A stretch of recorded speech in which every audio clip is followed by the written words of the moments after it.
मारोळा ग्रामपंचायतीचा धक्कादायक प्रकार, दलित वस्ती परिसरात घाणीचे साम्राज्य, नागरिकांच्या आरोग्याशी स्थानिक पुढाऱ्यांचा जीवघेणा खेळ. A1CID न्यूज, आवाज जनतेचा. मुख्यमंत्री समृद्ध ग्रामपंचायत अभियानाचा गाजावाजा राज्यभर.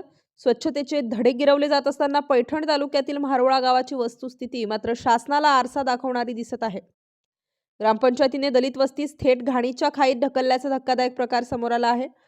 कचरा कुंड्यावर ड्रेनेज, सांडपाणी राजवाडा परिसर दिशेने जाणीवपूर्वक सोडून भेदभाव केल्याचे दिसून येत आहे. ज्या गावात भेदभाव उघडपणे दिसतो, जिथे गेली अनेक वर्षांपासून संडासाचे सांडपाणी उघड्यावर सोडले जाते, तेथील ग्रामीण यंत्रणा स्वच्छतेचा पुरस्कार घेण्याची तयारी करत असते. मात्र येथील राजकीय व्यवस्थेने ड्रेनेज पाणी उघड्यावर सोडून नाला जाणीवपूर्वक अडवून ठेवला असल्याचे चित्र दिसून येत आहे. त्यामुळे सर्वाधिक जीवघेणा त्रास राजवाडा दलित वस्तीस बसत आहे.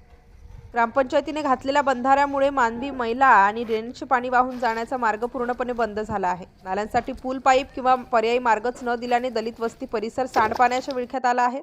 लाखो रुपये खर्चून उभारलेली ड्रेनेज लाईन प्रत्यक्षात कुचकामी ठरली असून गावाच्या एका बाजूला स्वच्छता व सुशोभीकरण तर दुसऱ्या बाजूला घाणीचं साम्राज्य, कचरा कुंड्या, हागणदारी आणि सांडपाण्याचा प्रभाव अशी जाणीवपूर्वक दुय्यम वागणूक ग्रामपंचायतकडून दिल्या जात असल्याचे नागरिकांनी म्हटले आहे.